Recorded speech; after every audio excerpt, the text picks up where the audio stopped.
সফল হলে তুমি সবার, আর ব্যর্থ হলে তুমি শুধু নিজের, এমনকি পরিবারেরও না।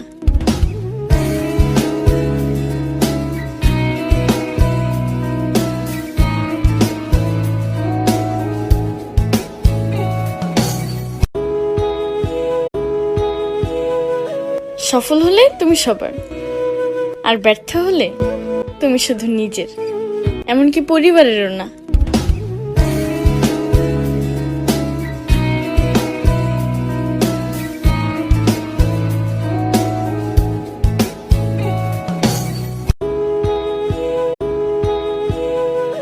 সফল হলে তুমি সবার, আর ব্যর্থ হলে তুমি শুধু নিজের, এমনকি পরিবারেরও না।